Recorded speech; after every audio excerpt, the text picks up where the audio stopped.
এখানে এক মা তার ছেলেকে নিয়ে আসলে হসপিটালে এসেছে, গত 6 দিন হয়েছে, কিন্তু হসপিটাল থেকে যাওয়ার আগে ঈদের সময় তাদেরকে বলা হয়েছে যে আপনারা বাড়িতে যান, বাড়িতে গিয়ে পরিবারের সাথে ঈদ করে আসেন, ঈদের পরে আপনাদেরকে আবার হসপিটালে ভর্তি করা হবে।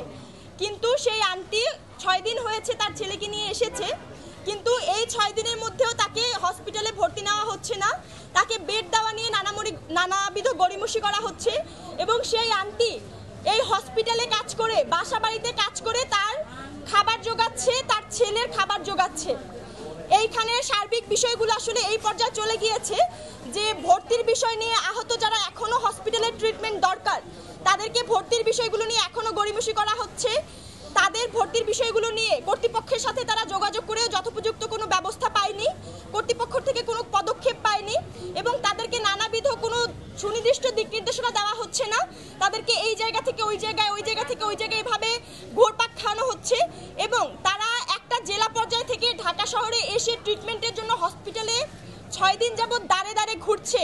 সেই আন্টি, সেই মা 6 দিন যাবৎ দাঁড়ে দাঁড়ে ঘুরছে, কিন্তু তাকে এখন পর্যন্ত কোনো ধরনের ভর্তি সংক্রান্ত বিষয়ে কোনো সুনির্দিষ্ট তারা দিক নির্দেশনা দেয়নি এবং ভর্তি করবে কিনা সেই বিষয়ে তারা আশ্বাস তো করেনি।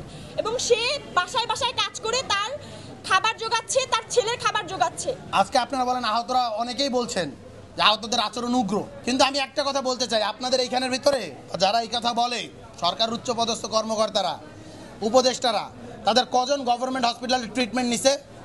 এই গভর্নমেন্ট হসপিটালে 3 দিন যদি একটা মানুষ থাকে তার মেন্টাল কন্ডিশন নড়বড়ে হয়ে যায়। এইখানে তো ভালো মানুষ থাকতে পারে না, থাকতে চায়ও না। এইটার তো অবস্থাটা খারাপ। যেই মানুষটা, যেই ছেলেমেয়েগুলা জুলাই গণঅভ্যুত্থানে গুলি খেয়ে এসেছে, তাদের তো ওই সময়ের অবস্থার যে ট্রমা, সেই ট্রমা থেকে উত্তরণ তো তাদেরকে দূর। তারা যে দীর্ঘ সময় চিকিৎসা নিয়েছে, তাদের চিকিৎসার মাঝে লাঞ্ছনা করা হয়েছে, গাফেলতি করা হয়েছে। যেই ছেলেটা ভালো হওয়ার সম্ভাবনা ছিল আজকে থেকে 6 মাস, 7 মাস, 8 মাস আগে, তাকে পঙ্গু করে ফেলা হয়েছে।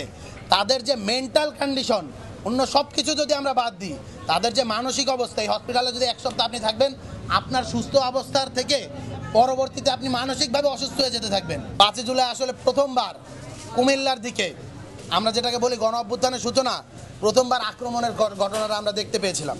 সুতরাং একটা কথা স্পষ্ট, জুলাই গণ অভ্যুত্থানের যে ঐতিহাসিক যাত্রা, তার কিন্তু 1 বছর হয়ে গিয়েছে। আমরা যে 36 জুলাই বলছি, 36 জুলাইয়ের জার্নি কিন্তু শুরু হয়ে গিয়েছে।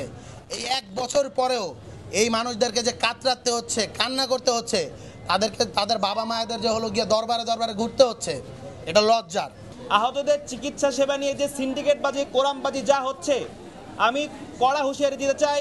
বৈষম্য বিরোধী ছাত্র আন্দোলন, জুলাই গণ অভ্যুত্থানে যারা আহত হয়েছে তাদের চিকিৎসা সেবা নিয়ে কোনো রকম সিন্ডিকেট, কোরামবাজি বরদাস্ত করবে না এবং অবিলম্বে আমরা যেসব আহত যোদ্ধাদের সুচিকিৎসা প্রয়োজন, উন্নত চিকিৎসা প্রয়োজন, তাদেরকে বিদেশে পাঠাইতে হবে এবং যারা এখনো ভর্তি আছে বিভিন্ন জায়গায়, তাদেরকে ভালো খাবার এবং ঠিকঠাক মতো সেবা দিতে হবে। আমরা একটু আগে অভিযোগ পেলাম ঈদের দিন এই নিটোর হসপিটালে আহতদেরকে নাকি পচা খাবার দেওয়া হয়েছে। আমাদের, আমরা যারা সুস্থ স্বাভাবিক অবস্থায় এই গণ অভ্যুত্থান সংগঠিত হওয়ার পর নতুন বাংলাদেশে বসবাস করছি, যাদের রক্তের উপর দিয়ে, যাদের অঙ্গহানির উপর দিয়ে আমরা নতুন বাংলাদেশে আছি, তারা ঈদের দিন পচা খাবার খাচ্ছে। আমরা কতজন এখানে খোঁজখবর নিতে এসেছি।